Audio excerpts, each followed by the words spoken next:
Assalamualaikum warahmatullahi wabarakatuh. Perkenalkan, kami dari kelompok 3 yang beranggotakan Lesi Mawar Indah, Muhammad Nazri Amin, Nida Khairunisa, dan Dini Nurbayanti.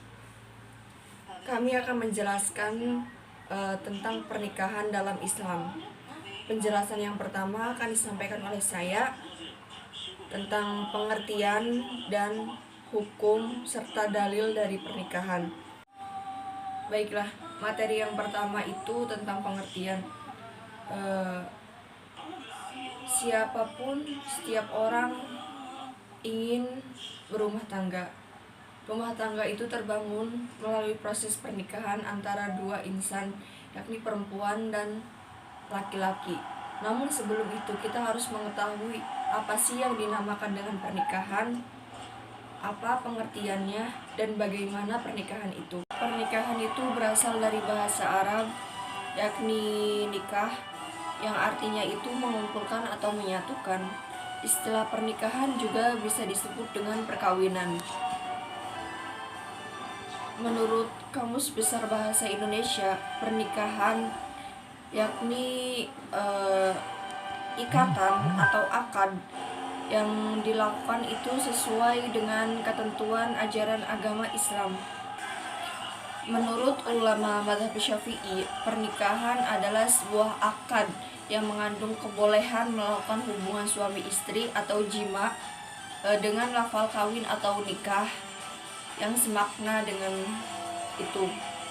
Jadi ketika sudah ada kata akad atau lafal nikah, kawin, itu diperbolehkannya seorang perempuan dan laki-laki melakukan jima. Kemudian ada juga pengertian pernikahan menurut pasal 1 Undang-Undang Perkawinan Nomor 1 Tahun 1974, yakni pernikahan adalah ikatan lahir dan batin antara seorang pria dengan seorang perempuan sebagai suami istri dengan tujuan membentuk keluarga atau rumah tangga yang bahagia berdasarkan ketuhanan yang Maha Esa. Oke, baik. Di sini saya akan sedikit melanjutkan materi mengenai pernikahan. Saya akan membahas tentang prinsip-prinsip pernikahan. Nah, ada berapa sih prinsip-prinsip pernikahan? Dalam materi kami yang akan dijelaskan di sini ada 4 materi. Yang pertama itu ada prinsip kebebasan dalam memilih jodoh.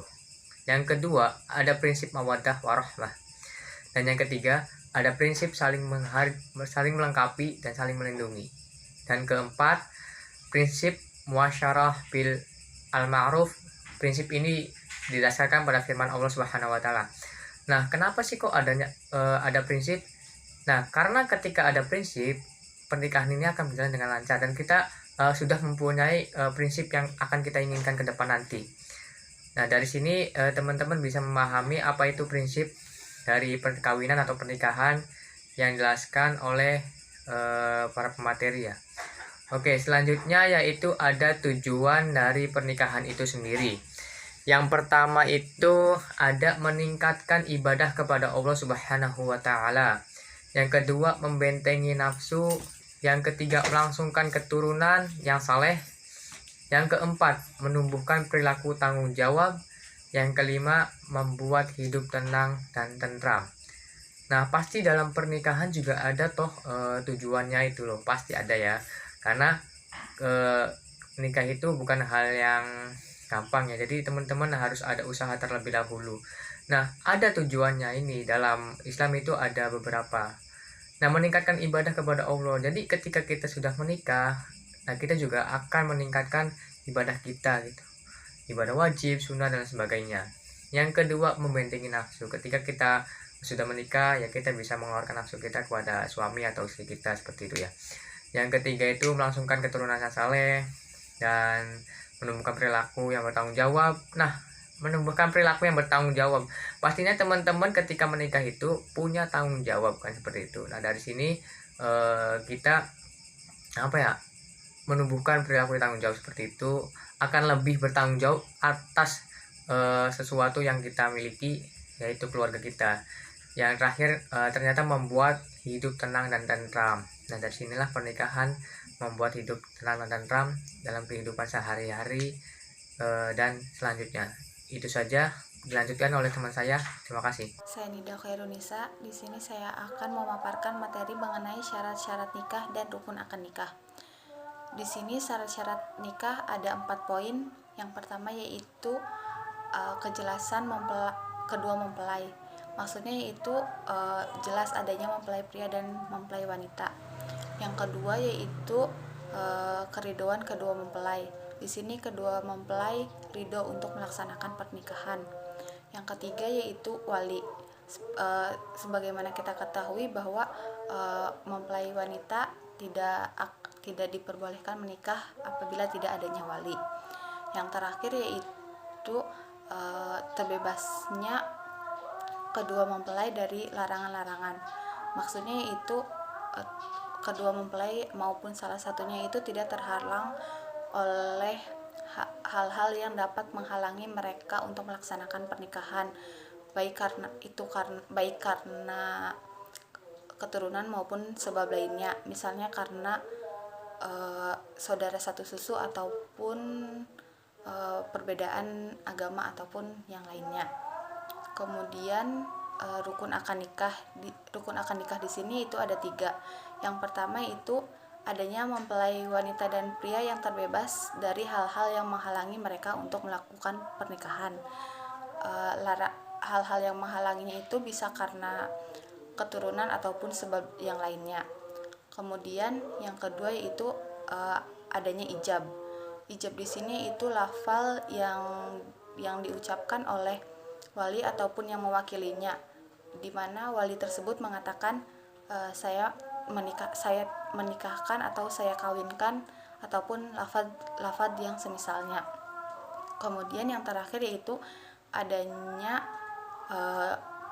qabul. Qabul di sini itu lafaz yang diucapkan oleh mempelai pria ataupun wakilnya, di mana mempelai pria ini mengatakan saya terima nikahnya atau saya terima kawinnya ataupun kata-kata semisalnya. Sekian dari saya, terima kasih.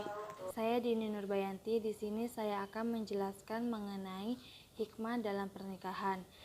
Hikmah dalam pernikahan diantaranya yaitu menyalurkan naluri seksual secara sah dan benar. Yang kedua, cara paling baik untuk mendapatkan anak dan mengembangkan keturunan secara sah. Ketiga, dapat menyalurkan naluri kebapaan dan keibuan. Yang keempat, dapat memupuk rasa tanggung jawab dalam rangka memelihara dan mendidik anak, sehingga memberikan motivasi yang kuat bagi seseorang untuk membahagiakan orang-orang yang menjadi tanggung jawabnya. Yang kelima, membagi rasa tanggung jawab antara suami dan istri yang selama ini dipikul masing-masing pihak. Yang keenam, menyatukan keluarga masing-masing pihak, sehingga hubungan silaturahmi semakin kuat dan terbentuk keluarga baru yang lebih banyak. Yang ketujuh, memperpanjang usia. Kemudian selanjutnya saya akan menjelaskan mengenai pernikahan yang dilarang dalam syariat Islam. Di antaranya, nikah mut'ah. Nikah mut'ah berarti nikah yang dilakukan dalam jangka waktu tertentu dengan tujuan hanya untuk bersenang-senang. Kemudian nikah tahlil. Nikah tahlil yaitu pernikahan yang dilakukan seorang laki-laki dengan perempuan yang sudah ditalak.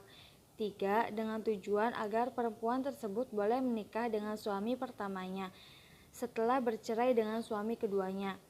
Kemudian nikah shigor.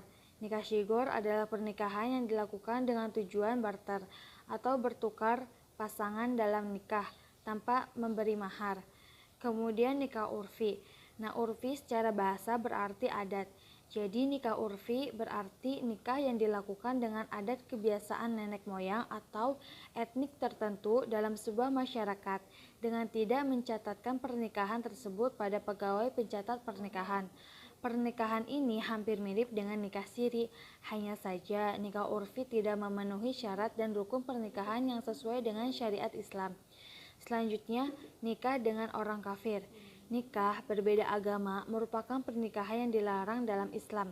Larangan tersebut dijelaskan dalam surat Quran surat Al-Baqarah ayat 221 yang artinya, dan janganlah kamu nikahi perempuan musyrik sebelum mereka beriman. Sungguh Hamba sahaya perempuan yang beriman lebih baik daripada perempuan musyrik, meskipun dia menarik hatimu. Selanjutnya, nikah dengan orang yang sedang melaksanakan ihram. Hukum nikah dengan orang yang melaksanakan ihram itu tidak sah. Nikah merupakan salah satu tindakan yang dilarang dalam ibadah haji. Selanjutnya, nikah dalam masa iddah. Perempuan yang masih dalam masa iddah dilarang dinikahi. Ia wajib menunggu masa iddahnya selesai. Kemudian nikah tanpa wali. Keberadaan wali merupakan syarat pernikahan. Akad nikah tidak sah tanpa adanya wali. Kemudian nikah dengan mahram. Mahram dilarang untuk dinikahi. Dalam Al-Quran sendiri dijelaskan mengenai larangan menikah dengan mahram. Mungkin cukup sekian. Wassalamualaikum warahmatullahi wabarakatuh.